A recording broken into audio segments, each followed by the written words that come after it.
और ये रिकॉर्ड करेंगे माता जी। और राइट आप माता तो जी, अपनी, अभी आप जो रिकॉर्ड करते हैं। ये जो भगवान का ये जो चरण कमल है, यहाँ पे शंख है। ठीक है, आज कृष्णा ने तो मतलब हद ही कर दी। कल हमने हरिकथा कराने नहीं दी कृष्णा ने, और आज कृष्णा हरिकथा करा रहे। दो दो बार करा रहे कृष्णा, इसलिए मैं आया हूँ, मुझे सुनना है। दो बार कराओ, तीन बार कराओ। सो नॉटी। सो अभी भगवान के चरण कमल जो है उसमें ये शंख है। ठीक है, तो शंख ये दर्शाता है कि भगवान कहते हैं मेरे चरण कमलों में मैंने शंख को जगह दे दी है। ये वो शंख है जिससे भक्त जो है वो हर संकट से बच जाते हैं।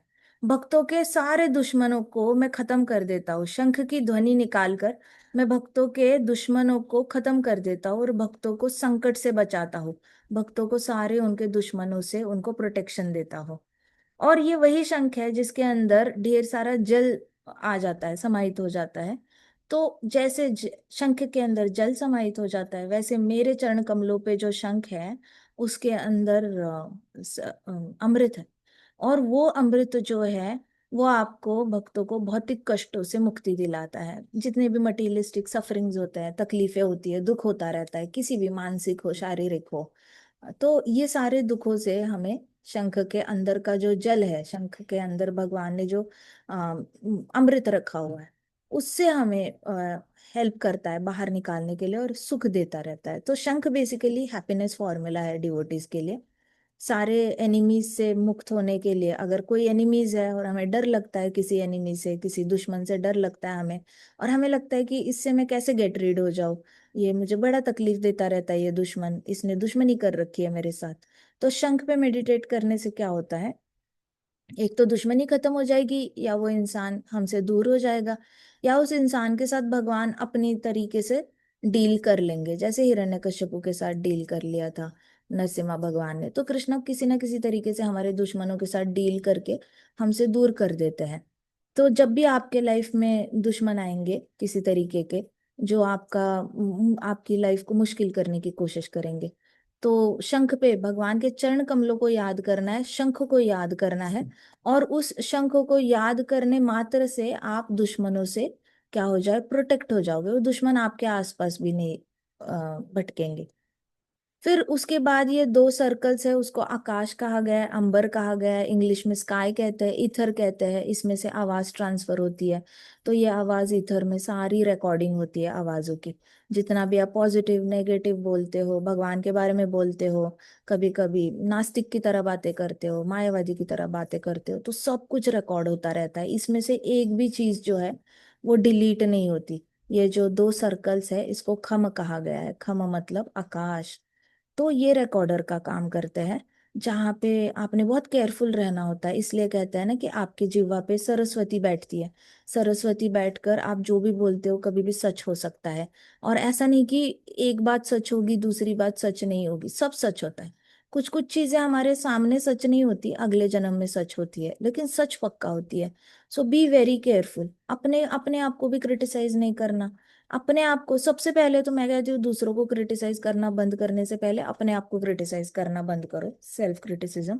खुद को बुरा बोलना बंद करो, खुद को नीचा दिखाना बंद करो।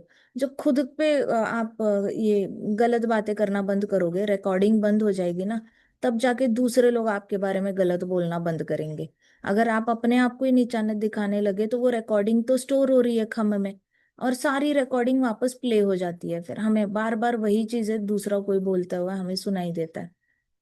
बेसिकली ये आकाश है, ये ब्रह्मांड में, पूरे ब्रह्मांड में फैला हुआ है। इसलिए ढेर सारा जगह है ये सारे शब्द उसमें स्टोर करने के लिए, और हर हर जगह है। अब हरि नाम जो है ना वो भी हर जगह फैला हुआ है।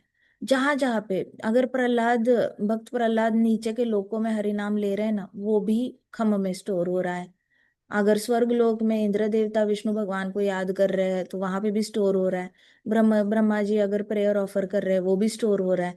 इस तरीके से इतने सारे मुगल आए, ब्रिटिशर्स आए, सबने हमारे शास्त्रों को जलाने की कोशिश की, मंदिर खत्म किए, शास्त्र जला। हिरण्याक्ष ने हमारे सारे ये हिरण्यगर्भ में ये सारे हमारे शास्त्र उड़ा दिए थे, छुपाने की कोशिश की थी, जलाने की कोशिश की थी, लेकिन कुछ नहीं कर पाए, क्योंकि आकाश में ही सारे मंत्र घूम रहे हैं। रिकॉर्डिंग सारी आकाश में है, हरि नाम की रिकॉर्डिंग है। सारे वेद शास्त्रों की रिकॉर्डिंग आकाश में है। तो कोई ना कोई कृष्णा का मैसेंजर आ जाता है, लिख लेता है बुक्स में, और वापस वो बुक फॉर्म में आ जाता है हमारे पास। तो ये डिलीट नहीं होने वाला आकाश में। इसलिए भरोसा रखना खम पर, खम में जो भी आप बोलोगे वो रिकॉर्ड हो जाएगा। सो मेक श्योर कृष्णा देख रहे हैं। ठीक है, उसके बाद धनुष आता है। धनुष यही है कि आपको सारी चिंताओं से मुक्त कर देता है। मानो कृष्णा ने एक बाण मारा और आपको कोई चिंता हो रही है, क्या होगा क्या होगा, एंग्जाइटी, बेसिकली जिसको भी एंग्जाइटी के डिसऑर्डर्स है, कि मुझे एंग्जाइटी आती है, अटैक, पैनिक अटैक आता है, मुझे बहुत ज्यादा सांस फूलती है, मुझे टेंशन होती है तो सांस नहीं ले पाता मैं, तो उसने धनुष्य पे मेडिटेट करने से क्या होगा, वो सारी उसकी एंग्जाइटी से उसको मुक्ति मिल जाएगी। और ये सारा आपको जन्म मृत्यु का भी टेंशन होता है ना, कभी कभी घर में किसी की डिलीवरी हो रही है या खुद की डिलीवरी हो रही है तो टेंशन होगा, मरते वक्त भी टेंशन होगा, पता नहीं नेक्स्ट जन्म कौन सा मिल जाए। वो सारी चिंताओं से मुक्ति अगर धनुष पे मेडिटेट करोगे तो। फिर नीचे जो है गोशपद हमने ऑलरेडी डिस्कस किया। गोशपद जो होता है वो बछड़े के चरण, पाँव के निशानों का एक ये है, निशान है। तो बछड़े के पाँव इतने छोटे छोटे होते हैं, लेकिन समंदर बहुत बड़ा है, महासागर बहुत बड़ा है भौतिक जगत का। तो वैसे हमारी फैमिली के लिए अटैचमेंट बहुत ज्यादा हैवी होती है।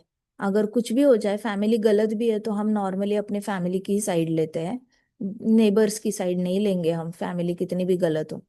तो आपने खुद भी देखा है, क्रिमिनल्स के जो रिश्तेदार होते हैं कोर्ट में आते हैं, तो वो रिश्तेदार, क्रिमिनल्स के रिश्तेदार भी कोर्ट में आके ना हाथ जोड़ के बैठे रहते हैं, जज को प्रे कर रहे होते हैं कि जज कुछ ना कुछ कम सजा दे दे, गलती तो की है हमारे बच्चे ने, लेकिन 10 साल की जगह 2 साल की सजा मिल जाए, 1 साल की सजा मिल जाए। तो फैमिली हमेशा फैमिली के साइड पे ही रहेगी, चाहे कितना भी बड़ा क्राइम क्यों ना कर ले।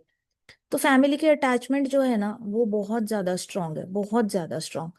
तो ये फैमिली के अटैचमेंट से बाहर निकलना है और कृष्ण से 100% प्रेम करना है, तो गोश पदम पे मेडिटेट करना चाहिए, जिससे कि फैमिली के साथ अटैचमेंट के जो धागे हैं वो छोटे हो जाए और कृष्ण से अटैचमेंट जो है, कृष्ण से लगाव जो है वो बहुत गहरा हो जाए। जरूरी नहीं है कि झगड़ा करके ही अलग होना है फैमिली से और फिर कृष्ण से प्रेम करना है, या फिर फैमिली से भाग जाना है फिर कृष्ण से प्रेम करना है, या फैमिली में हमारी दुश्मनी हो जानी चाहिए, रिश्ते टूटने चाहिए, फिर ही कृष्ण से 100% प्रेम होगा। इनफैक्ट इसका एग्जैक्ट ऑपोजिट है। आपने अगर फैमिली के साथ झगड़े किए, मनमुटाव रखे, तो आपको नेक्स्ट जन्म निश्चित है, आपको वो सारा सेटल करने के लिए वापस आना पड़ता है। इसलिए फैमिली के लिए कोई अंदर नेगेटिव फीलिंग नहीं होनी चाहिए, और फैमिली के लिए अपने मन में ना कोई भी भाव नहीं होना चाहिए, ना बहुत एक्सट्रीम अच्छा रखो भाव, ना एक्सट्रीम बुरा रखो भाव। It has to be very neutral. ये गोश पदम पे मेडिटेट करके कैसे करना है ये किसी को समझ में नहीं आता, कि कैसे न्यूट्रल कैसे हो जाए फैमिली के लिए, ड्यूटी समझ के कैसे करे। अब मैंने ऐसे भी कई सारे ग्रेस देखे हैं जो फैमिली का सेवा इसीलिए करते हैं, ड्यूटी समझ के करते हैं, क्योंकि माता पिता ने बड़ा तंग करके रखा होता है बुढ़ापे में। तो उनको ऐसे लगता है कि मैं बस ड्यूटी कर रहा हूँ, नहीं तो वैसे तो बड़ा परेशान करते हैं, डांटते रहते हैं, ऐसे लगता है उनको। बट इसको हम न्यूट्रल नहीं कहेंगे, कहीं ना कहीं वो लोग परेशान है। तो लविंग डिटैचमेंट कहते हैं, परिवार के साथ लविंग डिटैचमेंट मतलब, हाँ परिवार मुझसे बहुत प्यार करता है, मुझे भी उनके उनसे प्रेम है, लेकिन मुझे कृष्ण से बहुत ज्यादा प्रेम है, मैं कृष्ण के बिना जी नहीं सकता। उसको कहते हैं परिवार से लविंग डिटैचमेंट होना, मतलब प्रेम से अनासक्त हो जाना और ज्यादा प्रेम में डूब जाना। मतलब दोनों ओर प्रेम प्रेम है, लेकिन कृष्ण से जो प्रेम है वो सारे बॉर्डर्स को क्रॉस कर देता है। तो ये गोश पदम पे मेडिटेट करके फैमिली वाला प्रेम जो है वो छोटा हो जाता है, और क्रॉस करना बड़ा आसान होता है। मरते वक्त आप किसी गिल्ट में नहीं मरते कि मैं सबको रुलाते हुए छोड़ के जा रहा हूँ, ये लोग बहुत सफर करने वाले हैं मेरे जाने के बाद, इनको मेरी बहुत याद आएगी। कोई कोई 5 साल तक रोता रहेगा, 10 साल तक रोता रहेगा, कोई 1 साल तक रोता रहेगा, या फिर हो सकता है कोई मेरे जाने के बाद 1 महीने में ही जान तोड़ दे, इतना प्रेम करता है मुझसे। तो ऐसे करके आप गिल्ट से नहीं मरोगे, आप बहुत ही खुशी खुशी कृष्णा के पास जाओगे, और आपको इतना भरोसा हो जाएगा कि हाँ इतना प्रेम है कृष्ण से, और उसका अगर मुझसे प्रेम है तो वो भी गोलोक में आ जाएंगे, वो लोग भी वैकुंठ आ जाएंगे, और हमारी मुलाकात फिर से होगी, हम मिलकर सेवा कर लेंगे। तो गोश पदम पे मेडिटेट करने के बहुत सारे फायदे हैं। ये निशान इतना ही कहता है कि yes you can travel the material world very easily. फिर नीचे त्रिकोण है, त्रिकोण के दो मतलब है, 3 साइड्स है ट्रायंगल्स की, एक अंदर का ट्रायंगल है और एक बाहर का ट्रायंगल है। तो अंदर का जो त्रिकोण है वो दर्शाता है मनुष्य योनि, देवताओं की योनि और प्राणी योनि। बाहर का जो ट्रायंगल है वो तीन लोक दर्शाता है, नीचे के लोक, ऊपर के लोक और भूरलोक। भूरलोक। तो ये तीन लोक, तो भगवान कहते हैं कि तीनों लोकों की जीवात्माओं को मैं अपने चरण कमलों में शरणागति देता हूँ, मैं तुम्हारा आश्रय हूँ। और इंसान की योनि, मनुष्य योनि, देवताओं की योनि और एनिमल्स की योनि, मैं आप सबको मेरे चरण कमलों पे जगह देता हूँ। तो कृष्णा सबके लिए इक्वल है, कृष्णा कोई पार्शलिटी नहीं करते, कृष्णा ने हम सबको जगह दे रखी है अपने चरण कमलों में। उसके बाद ये चार घड़े हैं, ये चार घड़े दर्शाते हैं कि भगवान के चरण कमलों में, भगवान कहते हैं मेरे चरण कमलों में अमृत है, और ये शुद्ध सुख का, प्योर ब्लिस का अमृत है। अगर चार घड़ों पे मेडिटेट करोगे तो तुम्हारे हृदय में जो ईर्ष्या की अग्नि है कि हाय, मेरी मम्मा मेरी बहन से ज्यादा प्यार क्यों करती है, मेरी मम्मा मेरे भाई से इतना प्यार क्यों करती है, मेरे पापा भाई बहन से ज्यादा प्यार करते हैं, मुझसे क्यों नहीं करते, या फिर मेरी टीचर टॉपर को ज्यादा इंपॉर्टेंस देती है, उसी को उठाती है रीडिंग करने के लिए, मुझे नहीं उठाते। जो भी ईर्ष्या आती है वो सारी ईर्ष्या खत्म हो जाती है ये चार घड़ों से। तो इसके अंदर इतना सुख है, इतना सुख है कि ईर्ष्या छोटी पड़ जाती है उसके सामने। ईर्ष्या डायग्नोज ही नहीं हो पाती कि ईर्ष्या है अंदर। और गोपियों को जो विरह में तकलीफ होती थी, तो वो ज्वाला बुझाने की शक्ति इन चार घड़ों में है। इन चार घड़ों में इतना ज्यादा अमृत भरा हुआ है कि गोपियों के अंदर जो ज्वाला भड़की हुई है छाती में कृष्ण से दूर रहने की, वो ज्वाला भी बुझा सकती है ये चार घड़े। तो ये भरा हुआ घड़ा बताता है हमें कि जितना भी हमारी लाइफ में बुरा होने वाला है, बुरा तो हमारी ईर्ष्या की वजह से ही होता है, वैसे तो कोई बुरा करने आता नहीं, हम लोग ही ईर्ष्या करते हैं फिर हमारे साथ बुरा होता है। लेकिन ये चार घड़े जो है वो कहते हैं कि तुम्हारी लाइफ में जितना भी बैड लक आने वाला है, बुरी चीजें होने वाली है, उससे मैं तुम्हारा प्रोटेक्शन करता हूँ। तो चार घड़ों से क्या होता है, आपका प्रोटेक्शन होता है बुरी चीजों से, बुरी शक्तियों से प्रोटेक्शन हो जाता है, बुरी चीजों से, ईर्ष्या से प्रोटेक्शन हो जाता है।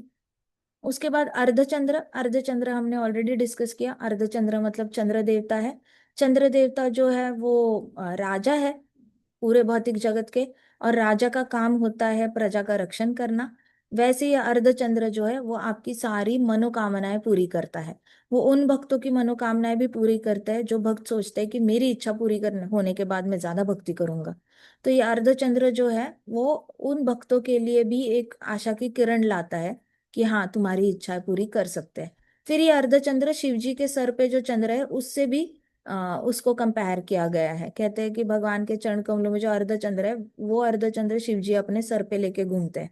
तो शिव जी बेसिकली अर्धचंद्र पे हमेशा मेडिटेट करते रहते हैं। क्यों करते हैं? क्योंकि शिव जी से कोई भी कुछ मांगने आता है तो शिव जी को उसको देना होता है, इच्छा है शिव जी को देने की, लेकिन शिव जी कहते हैं कि मेरे पास इतनी कैपेसिटी है नहीं देने की, तो मैं चंद्र देवता को बोलूंगा कि इसको दे दो जो मांग रहा है। चंद्र देवता रजिस्टर लेकर विष्णु भगवान के पास जाएंगे और बोलेंगे साइन करो इस रजिस्टर पे, इसने कुछ ना कुछ मांगा है, और भगवान साइन करेंगे और बोलेंगे चलो दे दो इसको। तो इस तरीके से बीच के अथॉरिटीज बनते हैं ये लोग। लेकिन अर्धचंद्र का काम है कि आपके लाइफ में जो भी होपलेसनेस आ जाए, हेल्पलेसनेस आ जाए कि मेरे जीवन में कुछ अच्छा नहीं हो सकता अभी, और मुझे कोई मदद नहीं कर सकता, अब मेरी ये जो स्टेट है वो हमेशा ऐसी ही रहेगी, तो जिसके अंदर इतना डिप्रेशन आ चुका है, तो अर्धचंद्र क्या करता है, उसको उम्मीद की किरण दिखाता है और कृष्णा पे बेसिकली उसको उसमें से बाहर निकालता है, उसकी इच्छा ही पूरी कर देता है, मनोकामना पूरी कर देता है, अंधकार से बाहर निकालता है। और हर समय आपको हैप्पीनेस देता है आपकी इच्छा पूरी कर कर। उसके बाद अब किसी को डेथ का भी डर लगता है, डेथ से भी डिप्रेशन होती है कि हाय बड़ी बीमारी हो गई है, खतरनाक सी बीमारी, मरने वाले हैं, तो उसका डिप्रेशन एक अलग ही होता है, क्योंकि आपको पता ही होता है आप इस बीमारी से मरने ही वाले हो। अब आप वो बीमारी से बाहर ना आने वाला जो दुख है वो तो आप काउंट भी नहीं कर सकते, मतलब आप किसी को बता ही नहीं सकते कि इस बीमारी से मैं मरने वाला हूँ और मुझे बहुत दुख हो रहा है। आप बोलकर ना कोई समझ पाएगा, ना आप वो दुख बांट पाओगे, इतना खतरनाक दुख होता है। तो आपको ये अर्धचंद्र पे मेडिटेट करने से होता क्या है, आप उस दुख से भी बच जाते हो, भगवान आपको आशीर्वाद दे देते हैं। फिर नीचे मत्स्य है, मछली है। मछली जैसे, मछली का और पानी का जो रिश्ता है ना, अटूट रिश्ता है, वैसे हमारा कृष्ण के साथ रिश्ता है। तो भगवान कहते हैं मछली को अपने चरण कमलों पे जगह देकर भगवान ने बोला है कि हे भक्त, जीवात्माओं, आपका और मेरा रिश्ता इस मछली जैसा है, जहां मैं पानी हूँ और आप मछली हो। हम एक दूसरे के बिना नहीं रह सकते। और जैसे मछली को समंदर में सब मिल जाता है, वैसे मैं आपको सारी इच्छाएं पूरी कर सकता हूँ। ऐश्वर्य चाहिए तो जैसे मछली को पानी में महंगे स्टोन्स मिल जाते हैं और पर्ल्स मिल जाते हैं, मोती मिल जाते हैं, वैसे मैं आपको सारा ऐश्वर्य दे सकता हूँ। आपको फैमिली चाहिए तो मछली फैमिली बनाती है पानी में, खाना चाहिए तो मछली को खाना मिलता है, रहना चाहिए तो बड़े बड़े घर उसको मिल जाते हैं। इस तरीके से मैं आपको सब दे सकता हूँ प्लीज। और उसके ऊपर मछली का जो पूंछ है वो हमेशा हिलती रहती है, फिन्स होते हैं ना मछली के ऊपर, फिन्स होते हैं, तो सांस लेती है तो वो हिलते रहते हैं हमेशा। और सांस लेते वक्त फिर उसकी पूंछ भी हिलती है, कंटिन्यूअसली हिलती रहती है, स्विमिंग करती रहती है। तो ऐसा हमारा मन होता है मछली की तरह, हमेशा ही हिलता रहता है। तो भगवान क्या कहते हैं कि मैं मछली को अपने चरण कमलों पे जगह देकर मैं आपको सारे मन की चंचलता से बचा देता हूँ, बचाता हूँ। आपको मैं याद दिलाता हूँ कि आपका मन भी इस मछली की तरह चंचल है, लेकिन ठहराव चाहिए तो आप मेरे चरण कमलों पे मेडिटेट करो, मैं आपको ठहराव दे दूंगा आपके मन को, और आपको भक्ति प्रदान कर दूंगा। ठीक है। थैंक यू माता जी। वेलकम।